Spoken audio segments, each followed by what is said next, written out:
श्री स्वामी समर्थ महाराजांची पुण्यतिथी हा अत्यंत पवित्र दिवस मानला जातो. या निमित्ताने श्री गुरुचरित्र पारायण करणे हे स्वामींच्या चरणी केलेली मोठी सेवा मानली जाते. स्वामी समर्थ हे स्वतः दत्त अवतार असल्याने श्री गुरुचरित्र पारायणाचे महत्त्व या काळात अधिक वाढते. पुण्यतिथीनिमित्त पारायण करण्याची पद्धत आणि नियम आज आपण या व्हिडिओमध्ये जाणून घेणार आहोत. चला तर या व्हिडिओला सुरुवात करूया. सर्वप्रथम पारायणाचे नियोजन करावे. श्री स्वामी समर्थांच्या पुण्यतिथीच्या दिवसापर्यंत पारायण पूर्ण होईल अशा बेताने 7 दिवस आधी सुरुवात करावी. 7 दिवसाचे पारायण यामध्ये 52 अध्यायांची विभागणी 7 दिवसात केली जाते.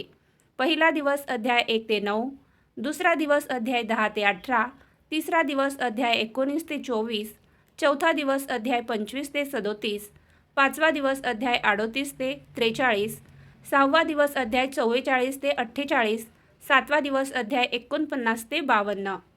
अशा प्रकारे 52 अध्यायांची 7 दिवसात विभागणी करावी.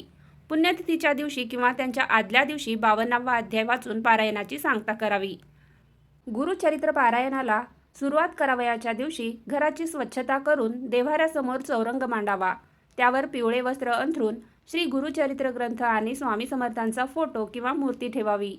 गणपतीचे स्मरण करून ग्रंथाची आणि स्वामींची षोडशोपचारे पूजा करावी. मी श्री स्वामी समर्थांच्या पुण्यतिथीनिमित्त हे पारायण करत आहे, माझी सेवा स्वीकारावी असा मनोमन संकल्प करावा. पारायणाच्या 7 दिवसात शक्य असल्यास दिवसातून एकदाच सात्विक भोजन करावे. शक्य नसल्यास दोन्ही वेळा सात्विक आहार घ्यावा. कांदा, लसूण, अंडी, मांस आणि मद्यपान पूर्णपणे वर्ज करावे. बाहेरची अन्न खाऊ नये.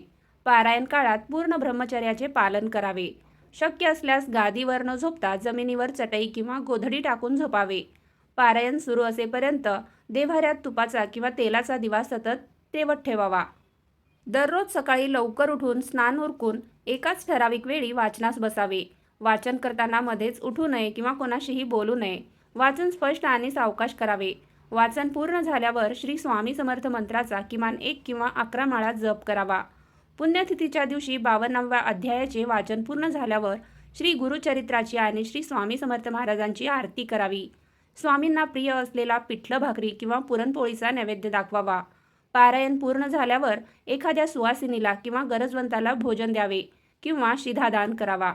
जर तुम्हाला 7 दिवसाचे मोठे पारायण करणे शक्य नसेल तर पुण्यतिथीच्या दिवशी संक्षिप्त गुरुचरित्र वाचून किंवा केवळ सिद्धमंगल स्तोत्राचे पठण करूनही तुम्ही स्वामींची सेवा करू शकता. स्वामींना बाह्य उपचारांपेक्षा भक्तांचा भाव आणि कठोर शिस्त अधिक प्रिय आहे. श्री स्वामी समर्थ.